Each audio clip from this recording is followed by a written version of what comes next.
Bonsoir à toutes et à tous, soyez les bienvenus sur Monaco Info. Je suis ravi de vous retrouver pour cette édition de milieu de semaine.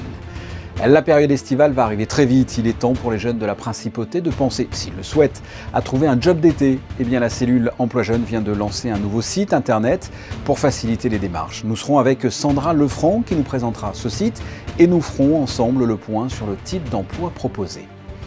Comme chaque année, des élèves attribuent le prix du coup de cœur des lycéens. 5 romans sont actuellement en compétition et les élèves ont pu rencontrer et discuter avec plusieurs de ces auteurs. En ce moment, le Grimaldi Forum accueille le Monaco Streaming Film Festival, une compétition destinée à promouvoir des documentaires, des séries et des films pour les découvrir dans l'avenir sur des plateformes de vidéo à la demande. Dans un reportage, vous découvrirez la femme de Tony Blair qui a produit un film en compétition dans ce festival et nous recevrons le réalisateur, lui aussi en compétition, Frédéric Cerulli. Il nous présentera le film En vol avec notamment Pascal Légitimus, Pierre Santoni ou encore Andrea Ferréol, une comédie familiale basée sur l'espoir et la réconciliation. Et enfin, nous irons à l'école de la Condamine où des membres de l'AMAO, l'association monégasque des athlètes olympiques, ont rencontré une classe de CM1 pour faire part notamment de leur expérience au JO et leur inculquer les valeurs de l'olympisme. Alors que les esprits des élèves de terminale sont dirigés vers l'obtention du bac, il faut en même temps avoir dans un coin de la tête l'après-baccalauréat. Et ça commence par exemple par un job d'été. Et pour faciliter les recherches, la cellule Emploi Jeune est à leur service avec, et depuis ce mercredi, un tout nouveau site internet. Avec nous pour en parler, Sandra Lefranc, bonsoir. Bonsoir Fabien. Vous venez de lancer le site Cellule Emploi Jeune. Quel est tout simplement son objectif? Que va-t-il apporter? Le site Cellule Emploi Jeune, en fait, c'est la continuité du site Études Alternance Monaco qui avait été lancé l'été précédent. On a souhaité ajouter plus de contenu et plus d'offres pour les jeunes de la Principauté. Donc l'idée, c'est de pouvoir proposer aux jeunes des moyens, un nouvel outil pour pouvoir postuler et candidater directement auprès des entreprises. Et pour l'instant, nous avons déjà une 50aine de partenaires sur le site. Mais comme le site est voué à perdurer et nous allons le faire vivre tout au long de l'année, ce nombre va forcément évoluer. D'un point de vue concret, qu'est-ce que l'on y trouve sur ce site? Quelle est sa pagination? On va y trouver à la fois tout ce qui est démarches et aides qui sont proposées par la cellule Emploi Jeune, mais aussi des offres de stage et d'alternance qui sont proposées aux étudiants. Et donc les jeunes pourront postuler directement et prendre contact avec l'entreprise. Vous êtes donc la responsable de la cellule Emploi Jeune. L'été va arriver très vite. Combien de jeunes de la Principauté font appel à vous pour ce que l'on appelle très souvent des jobs d'été? Chaque année, j'ai environ 200 jeunes qui souhaitent s'inscrire au service de l'emploi, enfin la cellule Emploi Jeune, pour justement bénéficier des offres d'emploi que nous recevons en lien avec la saison. Donc plus ou moins chaque année 200 étudiants. Et quel est selon vous l'intérêt de passer par la cellule Emploi Jeune pour trouver un emploi plutôt que d'aller démarcher directement? L'intérêt, c'est déjà de recevoir toutes les offres d'emploi qui sont proposées par les employeurs. Donc ça permet aux jeunes de ne pas louper d'offres d'emploi et surtout ça facilite sa recherche puisque l'employeur va recevoir le CV, il sait que ça vient de la cellule Emploi Jeune et donc il y a une attention particulière qui est amenée à ces candidatures. Quels sont les emplois recherchés par les jeunes, les secteurs demandés? Pour les emplois saisonniers, on n'a pas spécialement de secteurs qui sont demandés par les jeunes puisqu'ils savent que de toute façon, c'est forcément en lien avec le tourisme. Donc ça va être dans la vente, dans l'hôtellerie, dans l'administratif aussi. Ce qu'on peut avoir par contre, c'est des jeunes qui vont nous spécifier ne pas vouloir un secteur ou alors préférer un secteur de l'administratif par exemple pour qu'il y ait un lien et une cohérence avec les études qu'ils préparent. Quels sont les profils en règle générale recherchés par les entreprises? Les employeurs demandent des jeunes motivés qui ont envie de travailler l'été. Ils n'ont pas de demande particulière dans la mesure où le jeune a envie de travailler. Il y a une évolution du type de job depuis le début de la crise sanitaire. Ça a changé ou c'est revenu à la normale? Non, il n'y a pas eu d'évolution dans le secteur de recherche. Par contre, c'est vrai qu'un jeune qui s'inscrit à la cellule Emploi Jeune va mettre un peu plus de temps à trouver un emploi par rapport à avant la crise. Mais en termes de secteur, non, on ne peut pas dire qu'il y ait eu un grand changement, surtout que les jeunes sont déjà plus ou moins orientés et insérés, donc leur choix d'emploi est déjà choisi. On l'a dit en début d'entretien, vous venez de sortir aujourd'hui ce site internet Cellule Emploi Jeune. Il faut taper une adresse en particulier ? Tout à fait, donc c'est celluleemploijeune.gouv.mc et donc nous invitons les employeurs à mettre leur page en ligne, donc à nous contacter, mais également tous les jeunes à aller se renseigner, à aller visiter le site pour pouvoir avoir accès à ce large catalogue. Sandra Lefranc, merci. Merci à vous Fabien. Restons dans le domaine de la jeunesse et parlons littérature avec le coup de cœur des lycéens. 5 romans sont actuellement en compétition. Les différents auteurs ont pu échanger avec les élèves au lycée FANB ce mercredi matin. Les explications de Vanessa Dessy sur des images d'Alexandra Marangoni.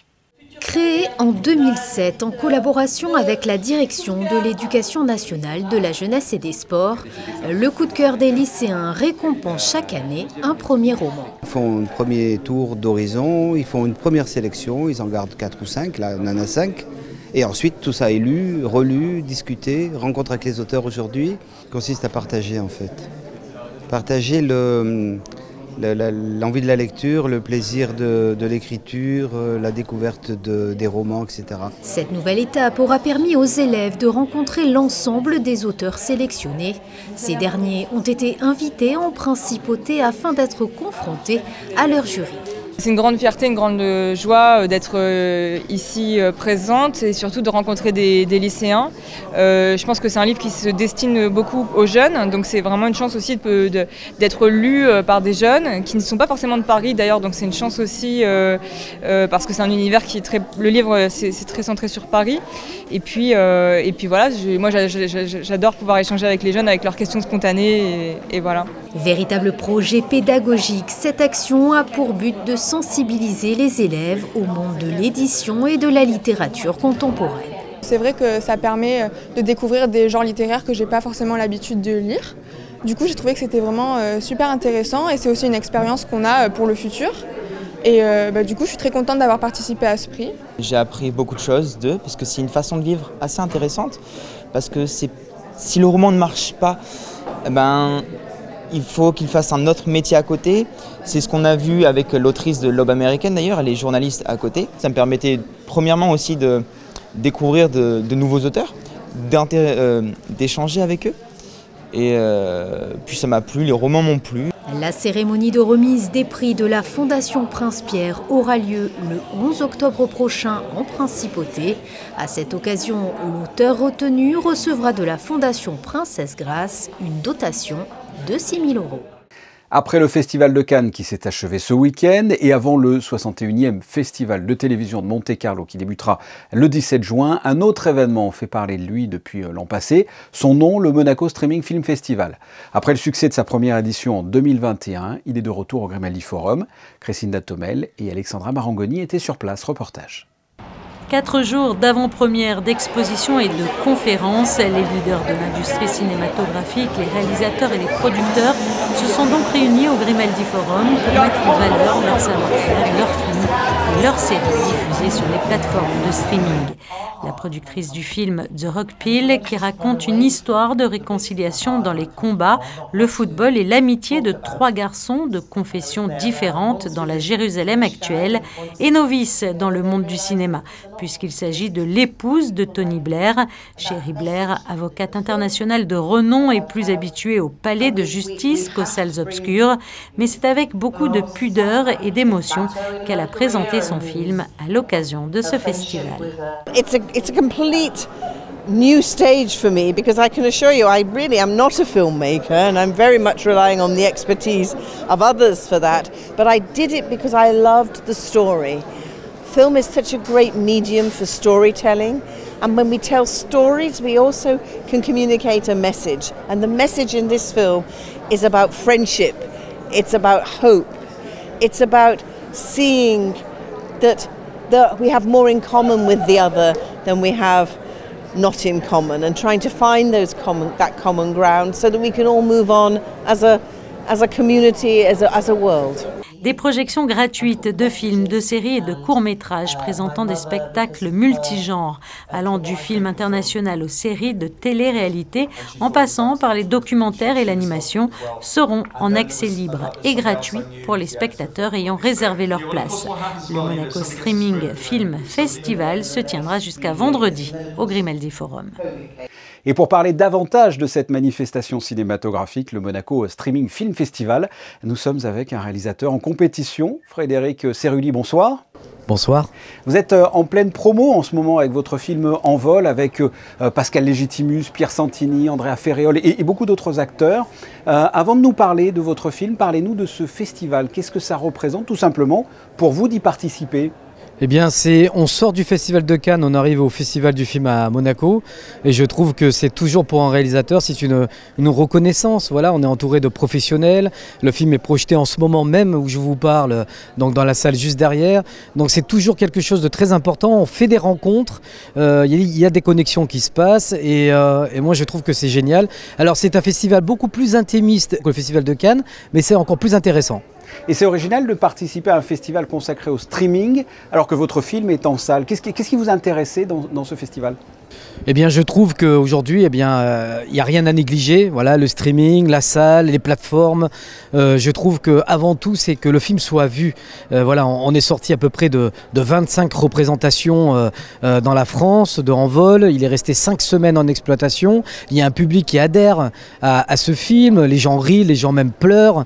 Et je trouve que voilà, il est fédérateur et c'est un film qui donne de l'espoir.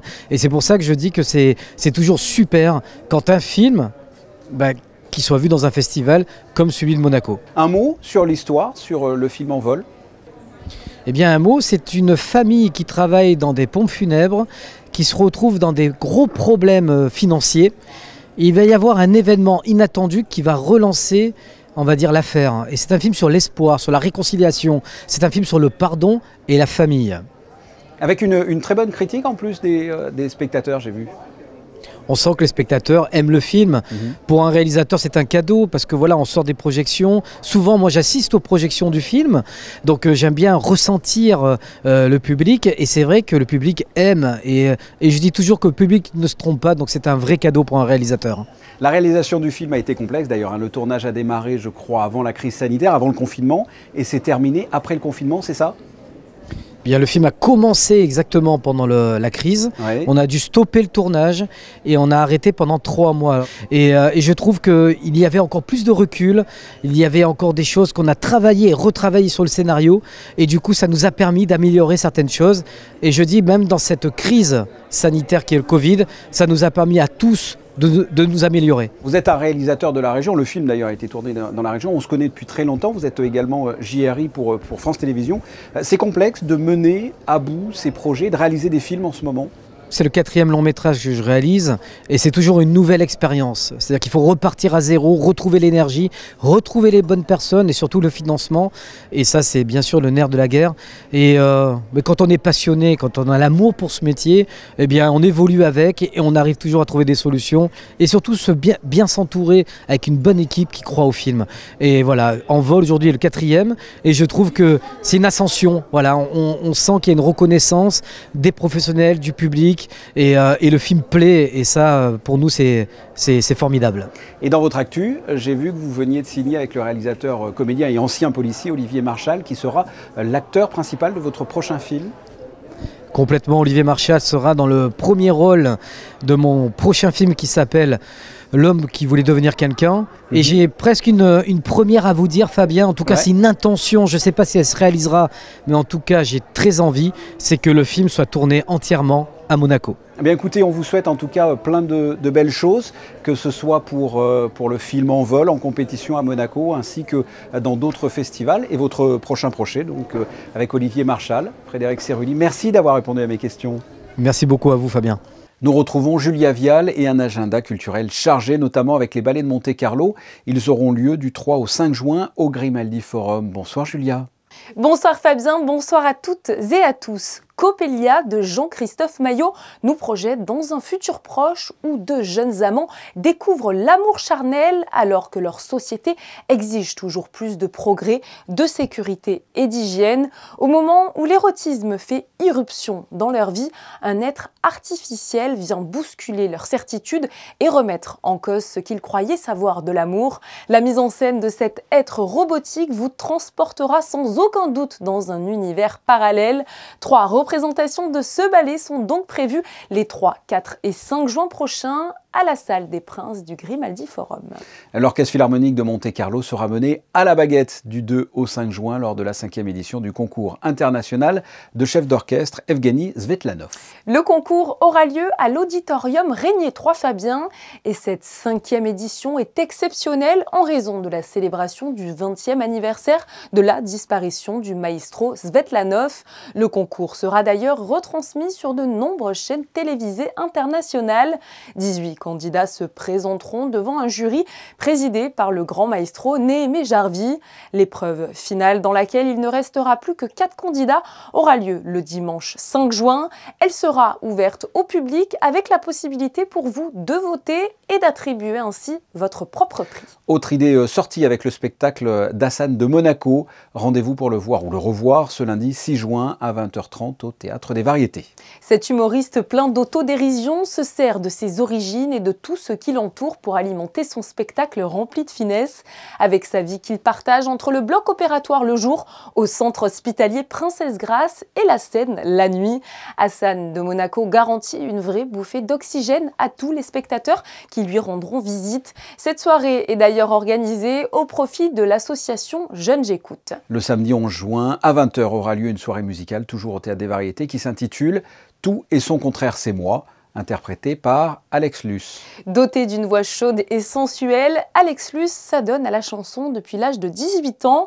Des cours de chant lyrique lui ont permis d'acquérir les bases du métier et les techniques vocales qui s'y rattachent. C'est la variété française dans son ensemble qu'elle a choisi comme répertoire pour ses prestations. Le spectacle de cet artiste est au profit d'Écoute Cancer Réconfort. Cette association à but non lucratif aide, je vous le rappelle, les personnes atteintes d'un cancer à mieux supporter les effets secondaires de la maladie. Vous pouvez réserver vos places à partir de 20 € au 06 80 86 04 33. L'association a besoin de vos dons et fait appel à votre générosité pour financer leur action. Merci Julien, on vous retrouve dans quelques instants pour la suite de l'actualité en bref. Chaque année, en amont de la journée olympique qui aura lieu cette année le 23 juin, les membres de l'association monégasque des athlètes olympiques vont à la rencontre des plus jeunes pour faire part notamment de leur expérience au JO. Exemple avec cette rencontre organisée à l'école de la Condamine, le reportage d'Émilie Rousseau et d'Alexandra Marangoni. Ils ont vécu la compétition que tout sportif de haut niveau rêve de vivre un jour, les Jeux Olympiques. La sprinteuse Charlotte Afria, les bobeurs Rudy Rinaldi, Charles Oula et Jérémy Bottin ont porté haut les couleurs de Monaco au JO. À l'initiative de l'association monégasque des athlètes olympiques, ils sont venus partager cette belle aventure sportive et humaine avec une classe de CM1 de l'école de la Condamine. On avait commencé avant la crise du Covid. Ça a été arrêté, puis bon, là, on a pu reprendre grâce à l'éducation nationale. Oui, cette année, on a fait venir les jeunes athlètes, ceux qui ont participé aux derniers Jeux. Et c'est vrai que c'était important de faire partager leur vécu aux compétitions. Et voilà, avec les enfants, ça a été vraiment un bel échange. Deux athlètes qui étaient de retour dans l'école où ils ont fait leur scolarité étant jeunes. Un sentiment forcément particulier pour ceux qui ont bien grandi depuis et dont les performances et leur détermination les ont amenés au sommet. C'est génial parce que je revis des moments que j'ai vécu quand j'étais petite et c'est vrai de se mettre à la place des enfants, de pouvoir se dire qu'on a des exemples à Monaco et qu'on peut évoluer dans le sport, c'est génial. Pendant 1 heure, les 4 Olympiens ont pris le temps de répondre à chacune des questions de ces petits curieux de 9-10 ans, des enfants parfois incollables sur l'histoire des Jeux et ses symboles. C'était un moment de partage très fort avec les enfants, avec les élèves, mais aussi voilà, avec les athlètes qui ont eu la gentillesse de bien venir nous présenter leur activité, les valeurs de l'olympisme et les symboles, les différents symboles aussi des Jeux Olympiques. Excellence, amitié, respect, voilà les 3 valeurs de l'olympisme, 3 valeurs qui constituent la base sur laquelle l'AMAO fonde ses activités. Et qui sait, peut-être que cet échange aura donné l'ambition à ses enfants de devenir les champions de demain. Et d'autres membres de l'association monégasque des athlètes olympiques se rendront dans d'autres écoles de la Principauté avant la fin de l'année scolaire. Parmi eux, on peut citer le gymnaste Kevin Crovetto, la pongiste Xiao Xinyang ou encore le bobeur Boris Vian. Sachez d'ailleurs que le bobsleigh monégasque recrute. Une journée de détection est organisée au Stade Louis II ce samedi à 10 h. Nous vous en avons parlé dans notre édition de mardi. L'AS Monaco Basket a arraché sa qualification pour les demi-finales du championnat de France en venant à bout de Strasbourg. La Roca Team va désormais affronter Pau dès demain, Julia. Au bord de l'élimination, menée de 21 points, loin au score à la mi-temps, la Roca Team a trouvé les ressources pour renverser Strasbourg et s'inviter dans le dernier carré des playoffs du championnat de France. En demi-finale, désormais, l'AS Monaco sera opposé à Pau. La première rencontre se déroulera ce jeudi 2 juin à Gaston-Médecin à 20 h Fabien, puis la deuxième manche ce samedi 4 juin à 16 h 15, toujours en Principauté. La Roca Team part avec un avantage. Elle ne s'est jamais inclinée face à Pau cette saison. Oui, mais même s'il y en a dans les Pyrénées, ne vendons pas la peau de l'ours, et vous connaissez la suite du proverbe. En tout cas, on croise les doigts. Le deuxième championnat de Paille Jeddah a tenu toutes ses promesses, Julia. Grâce au soutien du prince Albert II et de la Principauté de Monaco, le deuxième championnat de Monaco de Paille Jeddah art martial a connu un superbe succès. Avec Fabien, la participation de quelques 62 enfants représentant 17 nationalités. La coupe du prince Albert II a été remportée par le monégasque Andrea Brezo, âgé de 8 ans. Son trophée lui a d'ailleurs été remis en présence de nombreuses personnalités, dont Stéphane Valéry, le président du Conseil national. Je vous rappelle, Fabien, que l'art martial monégasque Paille Jeddah est composé dans sa dénomination de Païdjé, signifiant paix en monégasque, et des initiales de défense et art. L'association phare, qui veut dire Foi, Action, Rayonnement, organise un voyage humanitaire à Madagascar. Pour le financer, l'association compte sur 2 événements majeurs. Le mardi 14 juin à 19 h 30 au siège de l'association situé au 67 boulevard du Jardin Exotique aura lieu un repas libanais au prix de 40 € par personne. S'en suivra Fabien le dimanche 26 juin à 15 h au sein toujours de l'association un loto bingo. Il faut pour ces 2 événements s'inscrire respectivement avant le 10 et le 22 juin. Pour cela, vous pouvez envoyer un mail à far@monaco.mc ou par téléphone au numéro qui s'affiche juste en bas de votre écran. Les fonds récoltés serviront à financer un voyage humanitaire à Madagascar. Et vous avez de bonnes nouvelles pour la météo de ce jeudi. Oui, un grand soleil est attendu sur la Principauté pour notre plus grand plaisir. Aucune ombre donc au tableau pour cette journée de jeudi. Les températures grimpent avec 27 degrés de maximale, ce qui fait aussi, Fabien, monter la température de l'eau. Elle sera à 22 degrés demain. Ce 2 juin sera la Sainte Blandine. La Blandine, qui est la sainte patronne de la ville de Lyon, c'était une jeune esclave chrétienne qui a été torturée sous le règne de l'empereur Marc Aurèle. Ce week-end sera bleu avec 2 manifestations, le Riviera Waterbike Challenge au Solarium et le départ d'une aventure, là aussi au profit de la Fondation Princesse Charlène, un départ du Yacht Club pour se rendre à Athènes en paddle. Mais ce week-end sera également vert et c'est l'objet de nos photos du jour. Comme chaque année, la Principauté de Monaco s'associe à la manifestation Rendez-vous au jardin, l'occasion de découvrir de magnifiques clichés de notre rédaction consacrée aux différents jardins de Monaco. Ce journal est terminé. Vous retrouverez demain, ici même, Patricia Navarro à 19 h. Quant à nous, on se retrouve lundi. À très bientôt. Au revoir.